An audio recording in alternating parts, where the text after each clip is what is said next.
balik lagi bareng gue di sini, dan seperti yang kita tahu bahwa kemarin PSSI udah mutusin untuk mengakhiri kerjasama dengan Sintayong sebagai pelatih timnas Indonesia.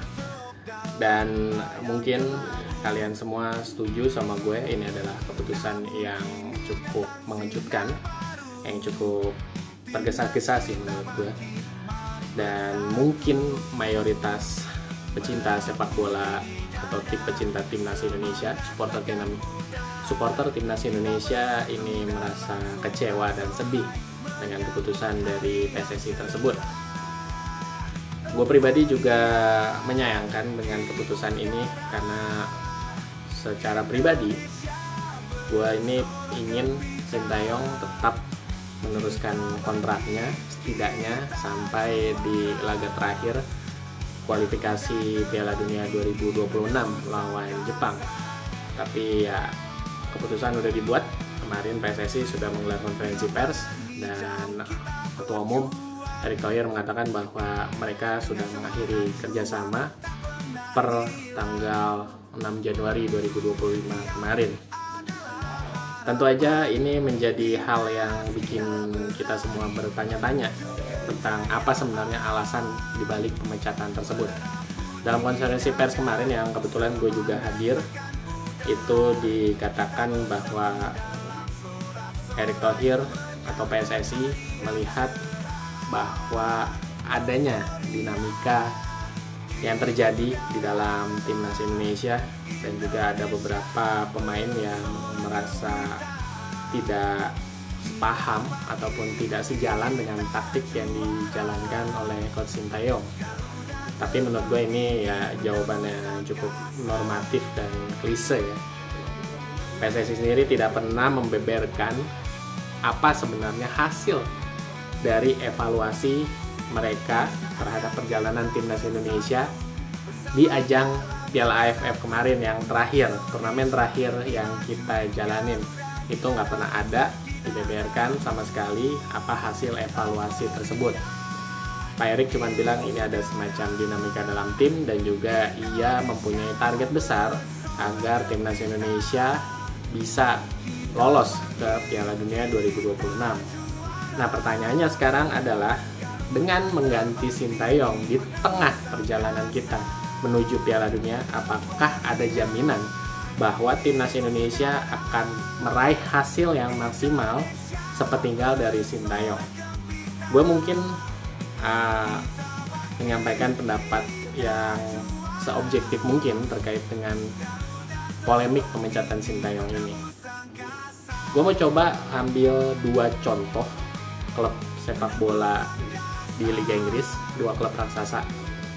Yang pertama ada Chelsea, terus yang kedua ada Manchester United. Seperti yang lo tahu semua bahwa Chelsea ini bisa menjelma menjadi salah satu kekuatan besar di Premier League itu sejak diakuisisi oleh Roman Abramovich di sekitar tahun 2003 atau 2004, gue agak lupa persisnya, yang jelas di awal-awal tahun 2000-an. Nah, pada saat itu Chelsea memang bukanlah tim yang buruk-buruk amat, tapi juga bukan tim yang besar-besar amat ya. Dia cukup konsisten berada di sekitar peringkat 5 atau 6 lah. Tapi dia nggak pernah jadi penantang serius untuk menjadi juara Liga Inggris. Di awal 2000-an, Chelsea merekrut pelatih yakni Claudio Ranieri pada saat itu. Nah, Ranieri ini mulai membangun fondasi tim Chelsea dengan merekrut beberapa pemain yang akhirnya kedepannya menjadi tulang punggung dari Chelsea. Contohnya dia mengorbitkan nama John Terry, lalu juga dia merekrut pemain muda bernama Frank Lampard dari West Ham United. Nah, kedua pemain ini hasil didikan Ranieri yang akhirnya menjadi tulang punggung Chelsea di musim-musim selanjutnya. Tapi Abramovich melihat bahwa Ranieri bukan orang yang cukup tepat untuk membawa Chelsea ke puncak kejayaan. Akhirnya di musim 2004 Abramovich memutuskan untuk memecat Ranieri dan menggantikannya dengan Jose Mourinho. Dan seperti yang kita tahu, di tangan Mourinho lah Chelsea akhirnya menjelma menjadi salah satu kekuatan besar di Liga Inggris dengan menjuarai gelar Liga Inggris secara 2 musim berturut-turut di musim 2003-2004 dan 2004-2005. Dan Mourinho juga merekrut beberapa pemain yang juga menjadi tulang punggung Chelsea seperti Didier Drogba, Ashley Cole, dan lain-lain ya. Nah, ini adalah salah satu contoh bahwa pergantian pelatih nggak selamanya buruk. Ranieri memang sudah membangun fondasi dari Chelsea, tapi kemudian justru Mourinho lah yang menjadikan Chelsea sebagai salah satu klub besar yang menjadi pesaing di papan atas Liga Inggris kali itu. Nah, cuman pergantian pelatih juga bisa menjadi bumerang ketika sebuah tim sudah cocok dengan skema pelatih tersebut. Salah satu contohnya ya tentu aja yang jelas adalah Manchester United alias MU. Sejak tahun 2013 ketika Sir Alex Ferguson pensiun, hingga saat ini MU sama sekali kesulitan untuk kembali ke habitatnya sebagai penantang gelar juara Liga Inggris.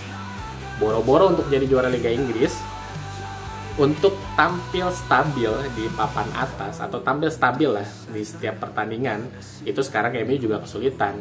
Nama-nama kayak David Moyes, Louis van Gaal, Jose Mourinho sendiri pernah membesut MU, lalu ada Ole Gunnar Solskjaer pernah ditangani oleh Ralf Rangnick, hingga terakhir kemarin Erik ten Hag, dan sekarang ditangani oleh Ruben Amorim.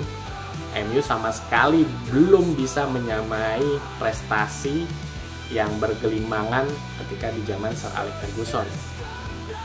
Nah, ini menjadi salah satu cerminan bahwa ada plus minusnya ketika mengganti pelatih dengan sosok yang tepat. Bisa saja mungkin timnas Indonesia bisa lebih baik seperti Chelsea, atau malah justru menjadi seperti MU yang saat ini masih terpuruk. Nah, yang gue kaget adalah ketika Erick Thohir mengumumkan pemecatan Sinteyong, dia memang nggak langsung mengasih atau memberitahu siapa pengganti Sinteyong selanjutnya. Dia hanya bilang nunggu tanggal 12 Januari nanti, hari Minggu.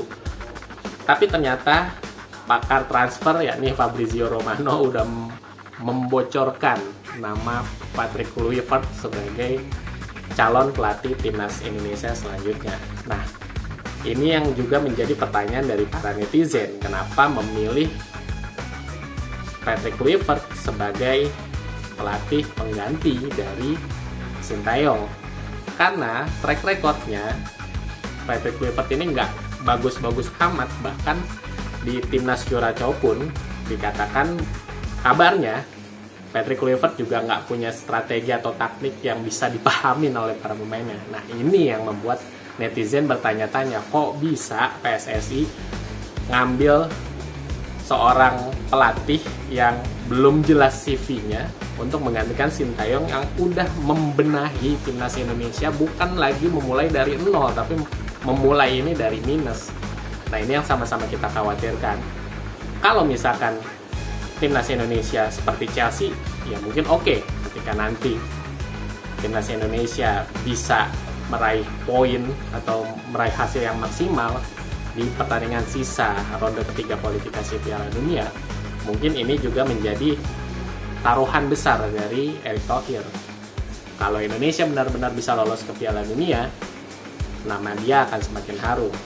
Tapi kalau nantinya timnas Indonesia justru bermain lebih buruk dari zaman era Sinteyong, gue yakin Erick Thohir bakalan langsung jadi public enemy dari publik sepak bola Indonesia. Tapi gimana pun juga keputusan udah dibuat, dan kalau boleh dibilang kecewa ya gue juga kecewa kenapa secepat ini Sinteyong didepak oleh PSSI. Tapi biar bagaimanapun kita tunggu nanti bulan Maret ketika timnas Indonesia melawan Australia away, dan ketika timnas Indonesia melawan Bahrain di GBK.